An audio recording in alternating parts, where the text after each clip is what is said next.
Bienvenidos a la UNAM Responde. Comenzamos hoy nuestro 5º año de transmisiones desde TV UNAM y los invitamos a que nos acompañen durante los siguientes minutos. Hoy que vamos a platicar sobre el caso de Teuchitlán, Jalisco, y para ello está con nosotros el especialista en derechos humanos, Jacobo Dayan. Además, como cada martes, tenemos nuestra colaboración con Gaceta UNAM. Les compartiremos una nueva historia de UNAM Global TV y Joel de Alba en A la Conquista del Sabor nos sigue hablando sobre historia y gastronomía. Acompáñanos.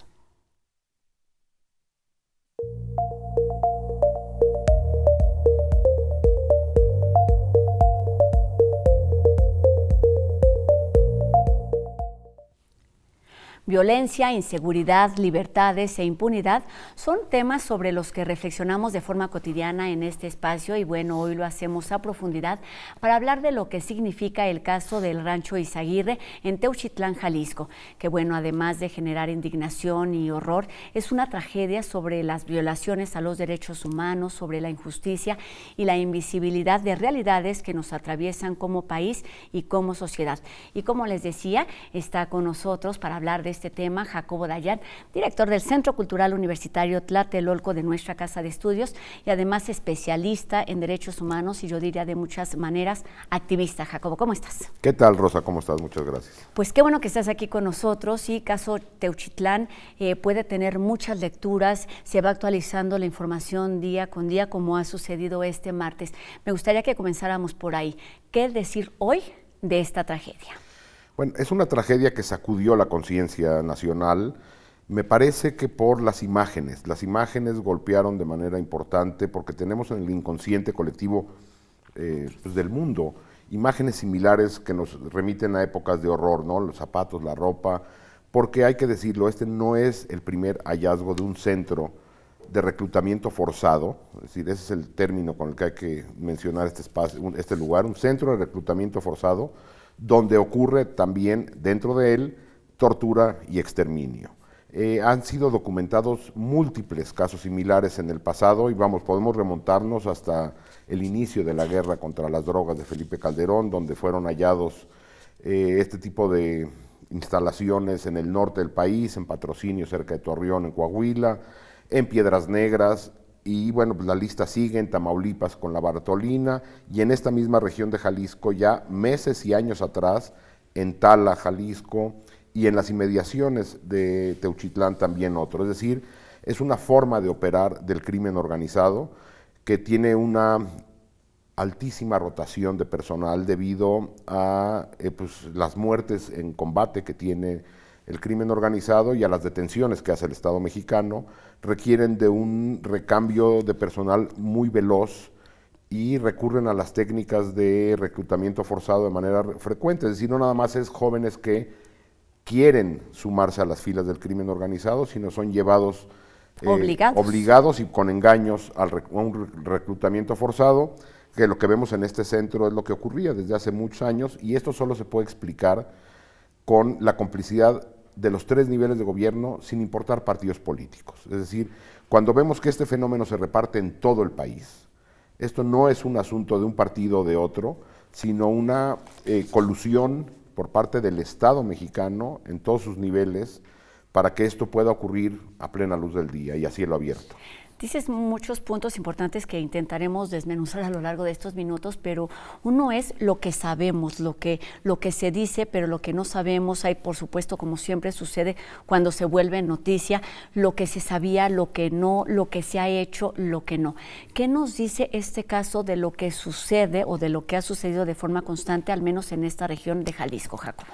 Sí, este rancho, el Rancho Izaguirre, es parte de un engranaje mucho mayor.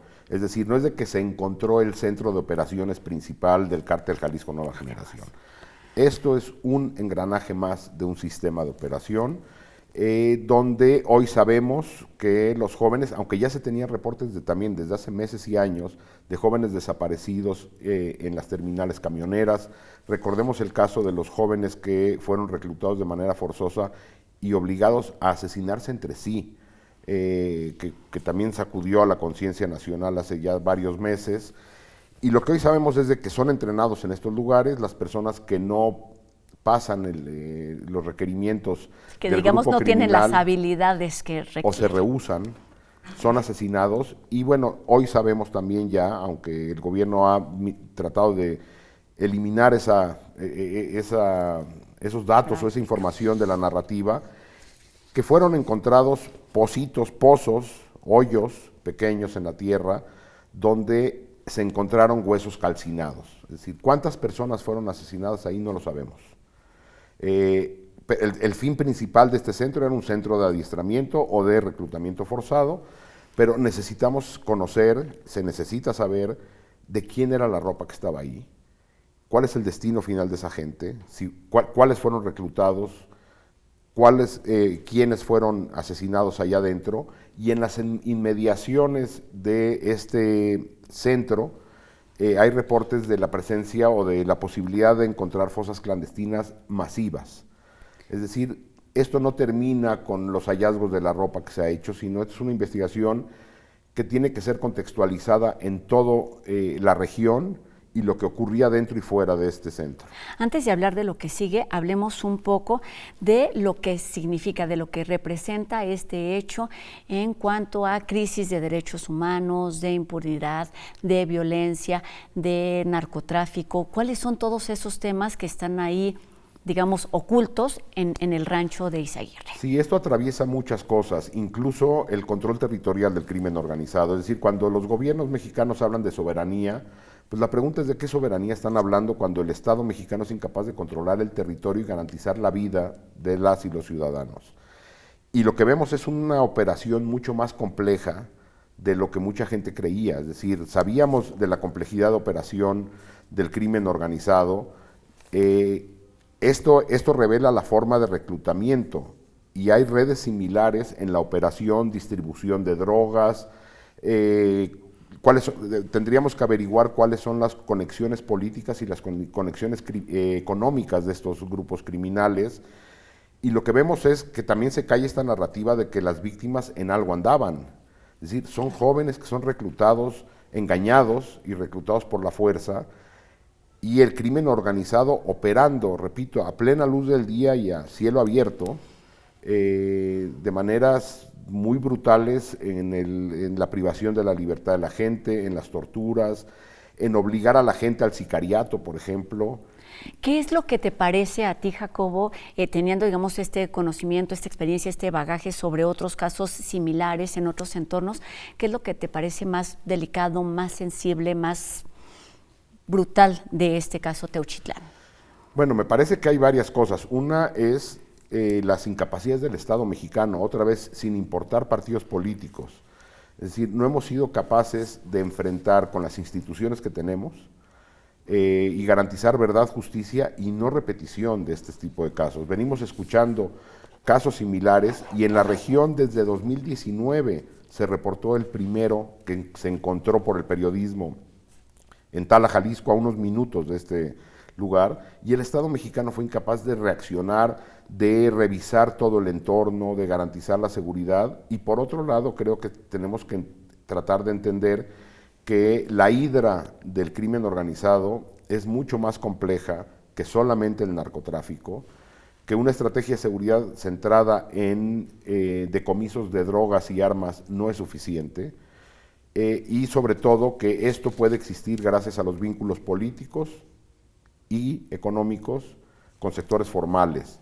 Y para ello, la clase política mexicana, de nuevo, todos los partidos políticos, tendrían que asumir una responsabilidad de limpiar sus filas de estos vínculos criminales que saben que están ahí, pero que son útiles para ganar elecciones. Tenemos que detenernos ahí de las responsabilidades o corresponsabilidades, aunque sea un hecho ligado evidentemente y abiertamente al narcotráfico, tiene que ver con lo que hacen o dejan de hacer las autoridades, los gobiernos de hoy, los gobiernos del pasado y el Estado. ¿Quiénes son? ¿Qué hacen o qué tendrían que hacer exactamente estos diferentes actores? Me parece que habría que asumir primero la complejidad del problema y la penetración del crimen organizado a las instituciones del Estado, policías municipales, policías estatales, fiscalías e incluso clase política, y recurrir a herramientas que han sido utilizadas en otros lugares. Es decir, en lo que, si hay voluntad política, se depuran los cuerpos policiales, los cuerpos de seguridad, las fiscalías, incluso la clase política, eso nos llevará años, muchos años. Y lo que tendríamos que hacer es recurrir, como otros países lo han hecho, a mecanismos extraordinarios de verdad y justicia. Es decir, la creación de, o sea, lo que se conoce como procesos de justicia transicional, donde se crean estos mecanismos independientes, autónomos, con solidez técnica, con voluntad política, y lo que uno esperaría, yo he dado entrevistas, por ejemplo, a raíz de esto de Teuchitlán, a medios en Colombia y en otros países, y me preguntan, ¿por qué no se ha creado una comisión de la verdad para responder a esta tragedia que ha ocurrido? Pues te voy a preguntar lo mismo, es decir, yo te he escuchado en algunas entrevistas justo hablando de que si estamos enfrentando problemáticas extraordinarias, pues se requieren soluciones extraordinarias y para ello se necesita pues esta construcción o consolidación de las instituciones, que es algo que ha venido, digamos, en detrimento durante los últimos años. Tampoco es una cosa que sucedió de ayer para hoy. ¿Cuáles son, en este sentido, ya lo tocabas, pero quisiera que habláramos un poquito más a profundidad, la importancia de hablar de justicia, de hablar de libertad, de la no repetición? ¿Por qué lo que decimos y lo que hacemos desde otros ámbitos importa para evitar o para... Sí, exacto, para evitar la no repetición o para lograr la no repetición? Pues venimos ya en un largo tramo de la historia reciente mexicana viviendo episodios de gran violencia como estos. Recordemos los 72 migrantes de San Fernando, la enorme fosa clandestina en Colinas de Santa Fe, en Veracruz, donde se encontraron 297 cráneos. Es decir, el horror se ha venido repitiendo y repitiendo y repitiendo. Y la respuesta del Estado mexicano ha sido más militarización, prisión preventiva oficiosa e impunidad. Es decir, ahora se le encarga al fiscal general de la República, la fiscalía que garantiza el 98 o 99% de impunidad, una investigación creíble. Tenemos que recurrir a esos mecanismos extraordinarios, donde se articulen comisiones de la verdad verdaderamente independientes, no como las que se han implementado en la historia de este país, desde Vicente Fox, para que tampoco se piense que esto es de partidos políticos, claro, cuando creó la Fiscalía para la Guerra Sucia, hasta las comisiones del sexenio anterior que estaban vinculadas a la Secretaría de Gobernación. Es decir, en todo el mundo se crean comisiones de la verdad verdaderamente independientes que arrojen diagnósticos, que arrojen cómo, por qué, cuándo, quiénes son las víctimas y recomendaciones para lo que dice Rosa, garantías de no repetición. ¿Qué tendría que hacer el Estado mexicano para garantizar que esto no vuelva a ocurrir? Y en paralelo, procesos de justicia creíbles, junto con mecanismos de búsqueda, de identificación de restos. Es decir, tenemos una crisis forense en el país, hay 72,000 cuerpos en espera de ser identificados y ningún gobierno ha sido capaz de resolver eso. Porque tiene que ver con este no reconocimiento. Hay muchos artículos y activistas que se preguntan a dónde están los desaparecidos. Ni siquiera tendríamos que hablar de desaparecidos porque tendríamos que saber dónde están y quiénes son. Para terminar, Jacobo, ¿cuál es, digamos, la crítica o el grito más inmediato después de escuchar lo que sucede en mañaneras como la de hoy, después de escuchar a los políticos de hoy, a los responsables que tendrían que estar dando la cara además por las víctimas y por los familiares de las víctimas? ¿Dónde están ellos también? Sí, en el tema de desaparición forzada me parece que el Estado mexicano tendría que sentarse a construir una política junto con las víctimas. Es decir, ya son demasiados años y ahora la presidenta anuncia una serie de medidas que es una repetición de lo que ya había, de nuevo sin sentarse a dialogar con las víctimas.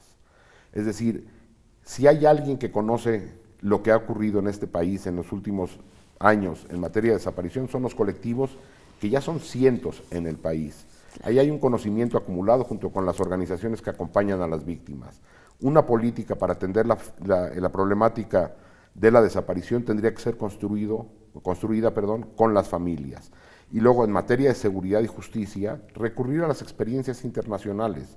Ahí están, seguimos repitiendo las viejas formas, esperando distintos resultados. No va a ocurrir. ¿Qué nos toca a nosotros, a los ciudadanos de a pie, quienes escuchamos una y otra versión y que a veces nos quedamos justo paralizados con el horror de las imágenes, de las historias y de lo que ni siquiera sabemos qué ocurrió? Es natural que la violencia desmedida paralice, pero tenemos que entender que, o identificar dónde está la brújula moral o los límites de lo tolerable en una sociedad. Si seguimos volteando como sociedad en su conjunto a otro lado, la violencia eventualmente nos llegará. Entonces, ¿qué hay que hacer? Pues hay que de menos enterarse, participar, exigir, y la otra es, otros sectores de sociedad civil tendrían que levantar la voz, es decir, los medios de comunicación no soltar el tema. La pregunta es dónde están las universidades del país ante la tragedia, es en qué momento las universidades del país salen y dicen, esta es una propuesta concreta, un diagnóstico y propuesta concreta, las iglesias, las empresas, sí, los distintos sectores sociales del país tendrían que dar un paso al frente. Porque además estamos hablando de algo que ya no hicimos hincapié en esta entrevista, lo tendríamos que tocar en otro programa, Jacobo. Estamos hablando de las juventudes, una responsabilidad de la sociedad, de los universitarios, o sea, es una responsabilidad compartida por donde lo veamos. Entonces, seguramente y lamentablemente seguiremos hablando de este tema, aunque tengan otro nombre. Jacobo Dayan, muchas gracias por estos minutos, por estas reflexiones, director del Centro Cultural Universitario Tlatelolco. Gracias a ti, Rosa. Gracias, Rosa. Gracias, Rosano. Gracias, Jacobo, y nos vemos aquí mañana. Pero antes te cuento, porque tenemos algo que tiene que ver o que es seguramente también de tu interés y tendría que ser del de todos. Se trata de la jornada Occidente, Violencia y Cultura. Se trata de un espacio de diálogo y reflexión sobre el papel que ha tenido el arte ante la normalización de la violencia en México. Se trata pues de un encuentro organizado por la Cátedra Internacional Inés Amor en Gestión y Políticas Culturales y por supuesto el Centro Cultural Universitario Tlatelolco, que se llevará a cabo este 27 de marzo en el Museo Universitario Arte Contemporáneo y contará con la participación de artistas, académicos y activistas que en 3 mesas abordarán temas como las políticas culturales y la crisis de valores en Occidente. Un evento híbrido al que podemos acudir en el MUAC y también tendrá transmisión en vivo a través de Cultura en Directo UNAM.mx. Y relacionado con estos temas, pues el fentanilo, el cerebro y las adicciones es uno de los temas de esta semana en Gaceta UNAM. Vamos enseguida con algo de lo que podemos encontrar y revisar en la publicación de este lunes.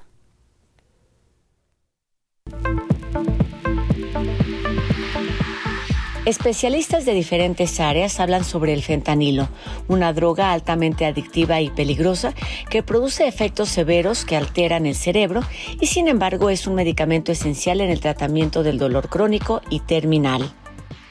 A propósito del Día Mundial de los Glaciares, investigadores universitarios alertan sobre la pérdida acelerada de grandes cantidades de nieve y hielo que son fundamentales para los ecosistemas y la sostenibilidad del recurso hídrico. En 1963 abrió sus puertas el Centro Universitario de Estudios Cinematográficos, el CUEC, que se transformó en Escuela Nacional de Artes Cinematográficas y es un referente en la formación de cineastas y docentes y en la historia del cine mexicano contemporáneo.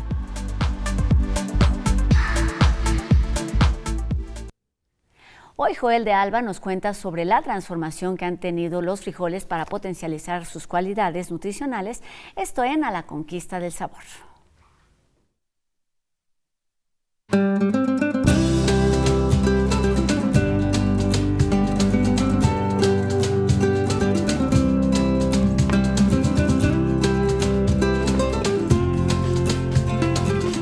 El frijol común es la leguminosa de mayor producción y consumo en el mundo, seguida del chícharo, el garbanzo, la lenteja y las habas. Su cultivo es muy importante en los sistemas de producción agrícola y en la dieta de una gran parte de la población en diversas regiones del mundo, especialmente en los países en desarrollo. Los frijoles son un cultivo vital en África, con más de 400 millones de personas que dependen de los frijoles como su legumbre más importante. Esto ha llevado al continente al desarrollo de variedades de frijol tolerantes a la sequía.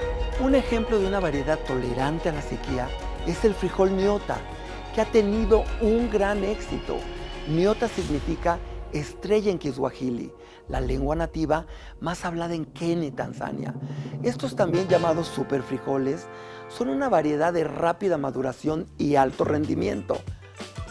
Con la finalidad de aumentar el consumo del frijol en México, investigadores desarrollaron un proceso de germinación para mejorar sus propiedades nutrimentales y crear harinas para elaborar botanas y cereales.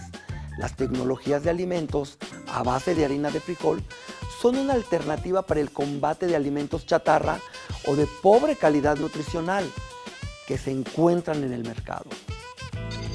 El frijol es un ingrediente muy importante en la gastronomía brasileña.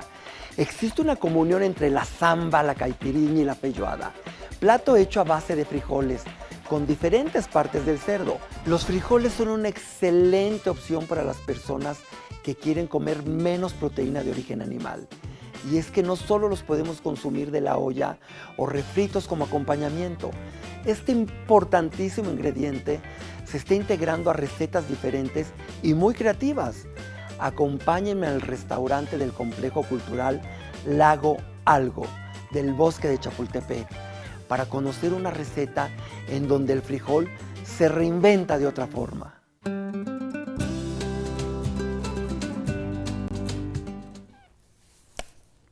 El uso de prótesis y órtesis es un derecho que se impulsa desde la UNAM a partir de la colaboración y suma de esfuerzos en materia de educación, ciencia e innovación. Los detalles en UNAM Global TV.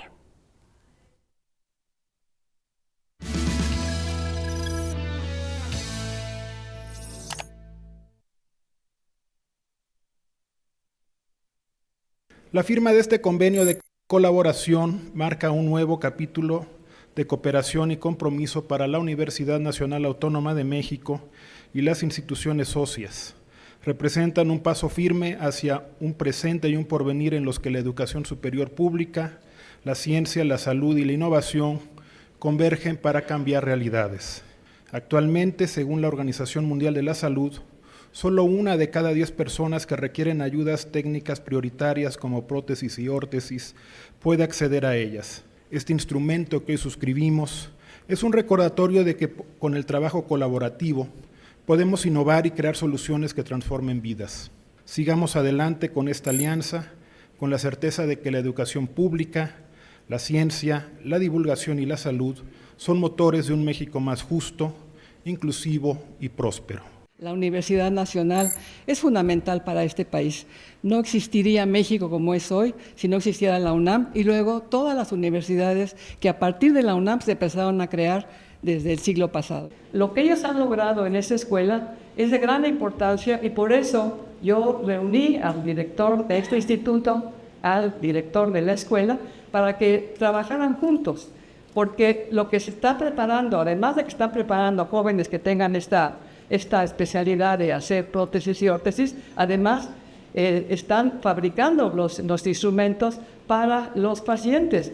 Las prótesis no deben de ser un lujo, sino un derecho de quienes las requieren para mejorar su calidad de vida.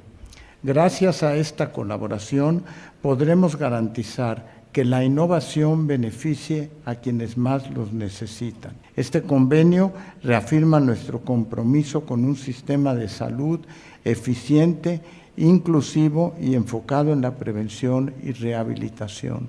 Momento entonces también de agradecer a la UNAM, al Campo Juriquilla, precisamente por sus investigaciones en este campo. Con la firma de este convenio de colaboración, damos un paso decidido, un paso definitivo hacia el diseño y manufactura de endoprótesis y exoprótesis con el propósito de fortalecer las capacidades nacionales y reducir la dependencia tecnológica externa.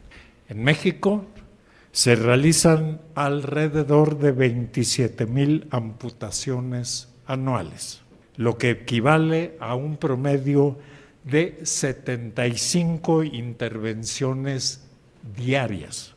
Sin embargo, se estima que la capacidad de producción de prótesis en las instituciones públicas ronda las 1,500 unidades al año.